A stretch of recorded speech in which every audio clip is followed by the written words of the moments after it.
Hello everybody, welcome back to my channel. If you're new here, my name is Shauna and this channel is all about homeschool and motherhood, and today I am doing a review on Masterbooks Language Lessons for a Living Education Volume 3. Now, if you guys have been with me for a while, I have another review that I did on their Volume 2 and Volume 3 that was kind of more in-depth than what I'm going to do today, but I know that not everybody wants to watch a review on, two different volumes of the book, so I will link that down below in the description box in case you are happening to look for Volume 2 and Volume 3 and you want like a condensed review of the two.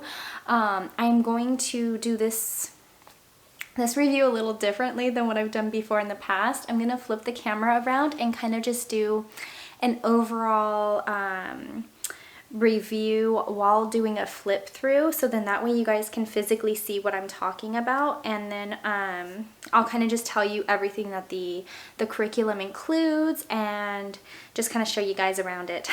So grab a cup of coffee and let's get started.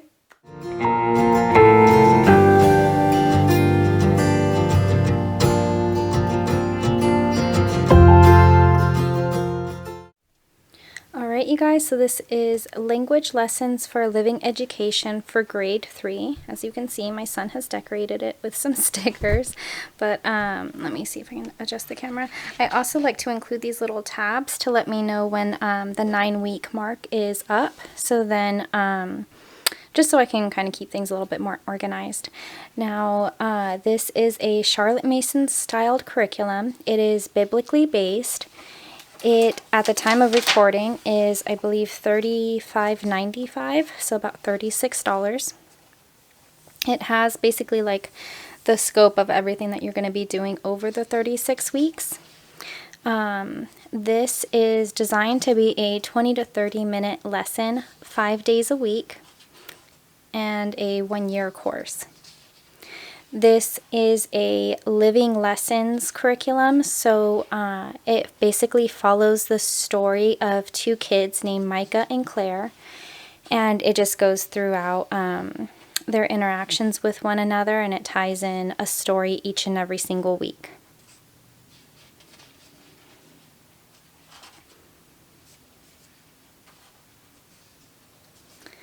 Now, it does have some required materials, which is this book right here, 101 Favorite Stories from the Bible.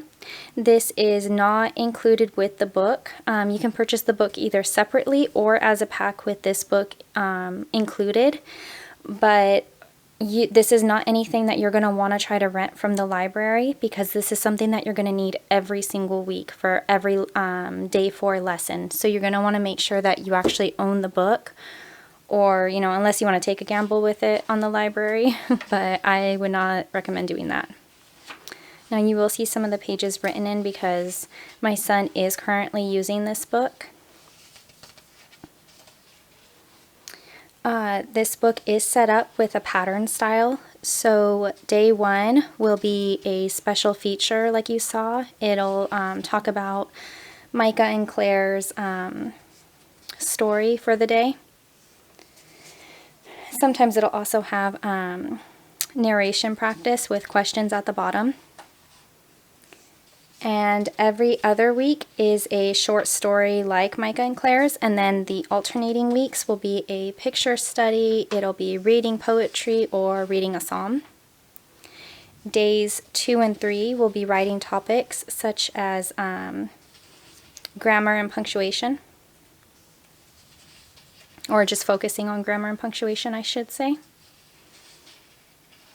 Day 4 will be the 101 favorite stories from the Bible that I showed you, and it'll have some writing as well as drawing prompts.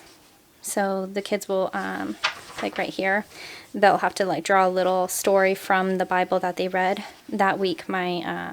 It's funny because my son loves to draw. I hope I'm not going too fast for you guys. But he loves to draw, but every time we get to the drawing prompt, he's like, no, I'm good. So I don't know what that is, but I think it's kind of funny because he has a real talent for drawing.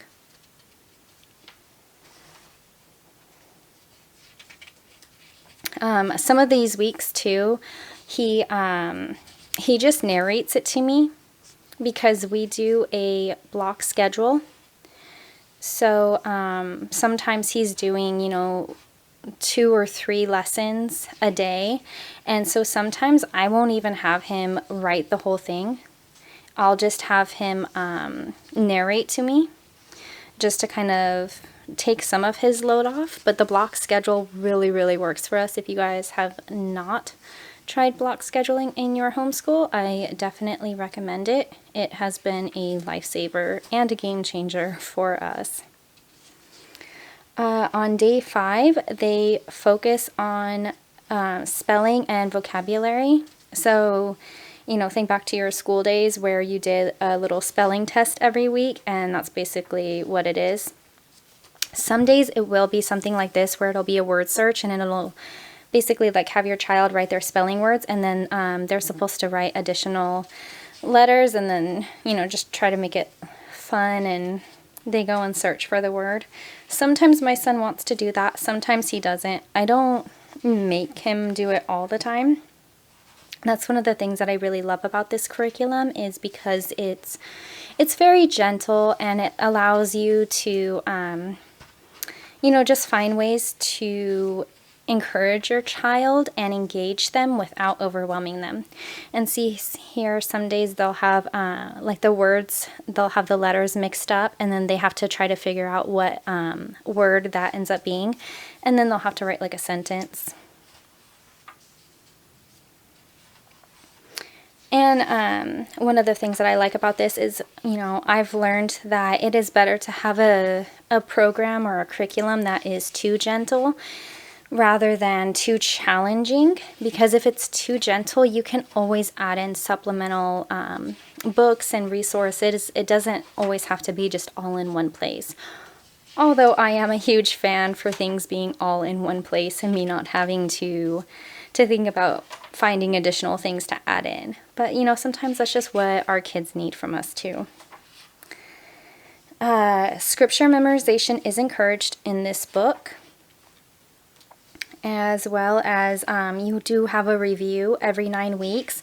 One of the things that I have really, really liked about this book compared to the grade 2 book is that the review is worked in within the lessons. So in their level 2 book, they had all of the reviews at the very back of the book. So you really had to make sure that you were staying on top of things, and that every time you got to the week 9, if you felt like giving your child a review to see what they retained, then you'd go to the end of the book and you'd pull out the assessment and give it to them. I like that this one is not like that. It is actually worked within the curriculum, so you don't have to really think about it. You don't have to stay on top of things and remember it, because it's just there. It's in it for you. Actually, do you know what? I think that this week was one of the reviews.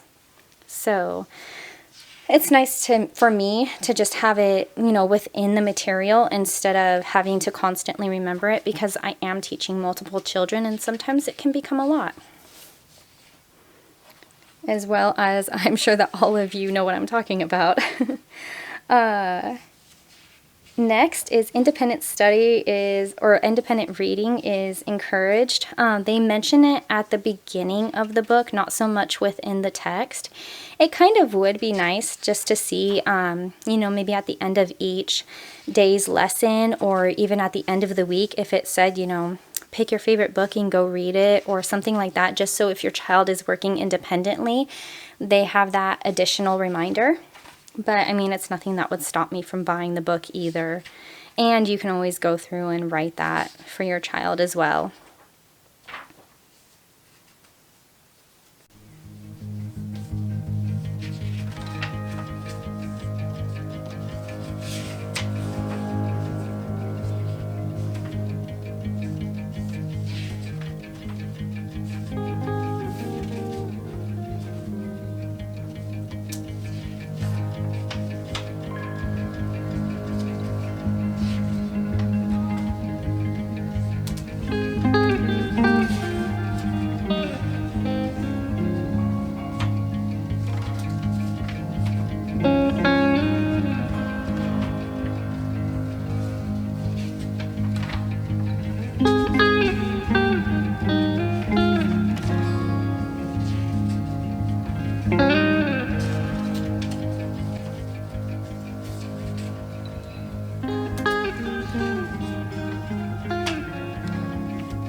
As I'm flipping through, I think my son and I might have missed some of the pages from week 24, so it's good that I'm doing this review because now I get to have him go back over those pages tomorrow. Like, what are you doing? We missed this. This book, the skills that are focused on in this book are oral narration, memorization, paragraph writing, picture sketching, and the picture sketching helps with, eye-hand coordination, some observation skills, because the pictures that they are sketching are actually from the 101 favorite stories from the Bible. I'll show you guys a few pages at the end of this from that book, but they're encouraged to take the picture from that book and try to sketch it out themselves. So they really have to observe, what's going on in that photo, what are the colors that are being used, who is in it. So I really like that they just try to cover all different kinds of bases in this curriculum. And then, it also just helps with their drawing abilities. They don't have to be, Pablo Picasso. They just need to be able to draw a stick figure or, whatever they want. And some of the other skills that they focus on are spelling and vocabulary, as well as handwriting.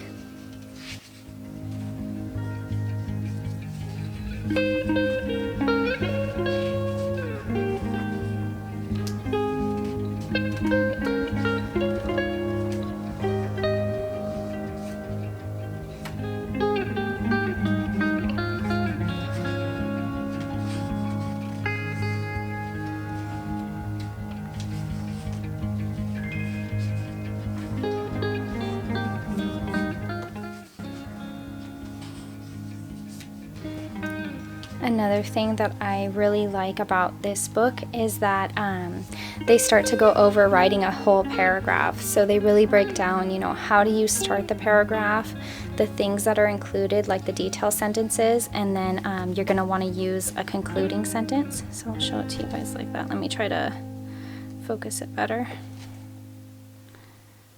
So it goes over that, and it gets your child thinking about, how can I write a story? Like, not just a sentence or two sentences, but how can I write an entire, story? What do I want my paragraphs to include?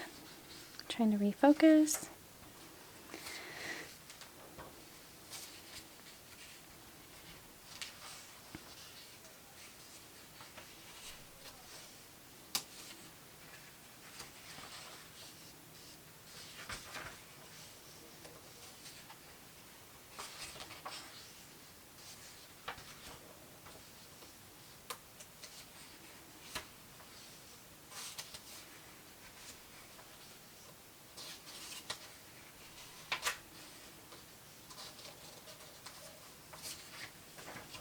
Okay, and then now this is the back of the book. So this was the last lesson. In the back of the book, they do have some teacher aids, such as assessment charts, so you can just kind of keep track of the things that your child has mastered, or the things that they might need some review in. They also include things like a book log. And then they have quite a few. They also have some recommended book lists. They do have you try to make your own dictionary. I'm not going to lie, we don't do that. My son, I don't know, he just does not enjoy that, so I don't make him do that. But they do also have some activities and games, which are really fun. They have like an I Spy game, a days of the week, months of the year. They have jumping bean days of the week, Simon Says with nouns. They have action verb charades, fun with sentences, drawing games, state of being. They just have an array of different games to try to get your child involved and just having fun. And then there is some spelling practice. So they have a spelling list that you can take out of the book and make copies of, as well as just information on the different ways that you can help them spell, or just kind of get better at spelling. And then there's spelling words as well. So they have them for each lesson in the back of the book.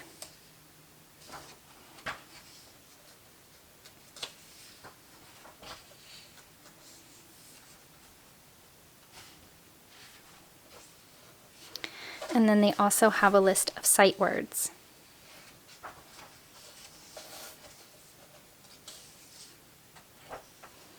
And this is what I like. I usually pull it out and make copies, but it's copy work practice. So, you know, they can just kind of get in the habit of, you know, what is an action verb? What are some verbs of state of being rather than action?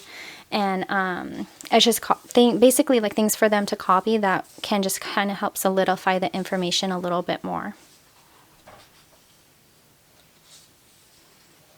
You know, like this one, antonyms are two words that have the opposite meaning. Synonyms are two words that have that mean the same thing. So I like that they include that.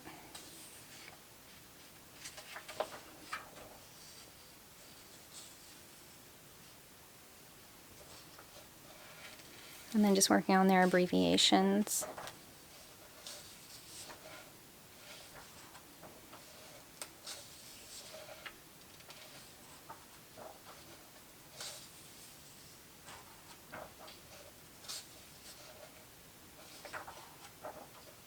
There's grammar practice.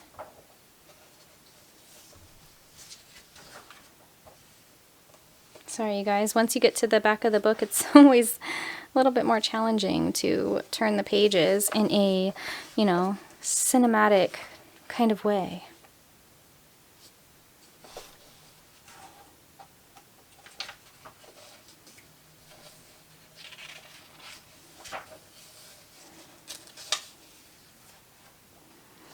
And last, or at least I think it's last, but not least, the answer key.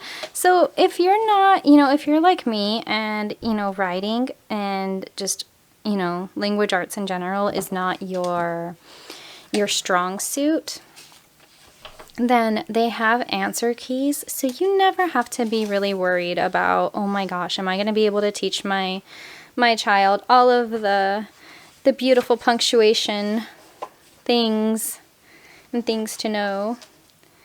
You know, college really helped me to get better in this area, so, you know, I know enough to be dangerous with it, but, you know, this does not come easy to me, so teaching it does not always come very easy. So I do like that I have something to reference just to make sure that I am teaching correctly.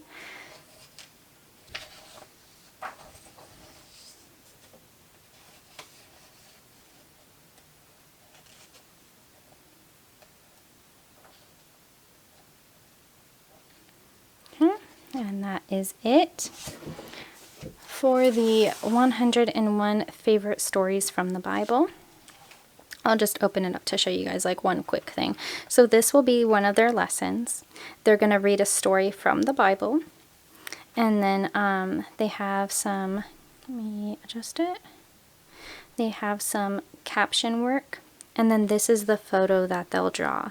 So it doesn't have to be perfect. It doesn't have to be, you know, anything that's going to go up in a museum. It just has to be something that, you know, inspires them in some way, shape, or form to draw that photo. And then they'll also answer these questions from the story. So I think it's a nice little addition, but like I said, it's definitely something that you're going to want to own. You're not going to want to rent, you know, from the library, because it's going to be something that you use every day of this curriculum for the 36 weeks. And that is the end of our review. I'm going to turn the camera back around.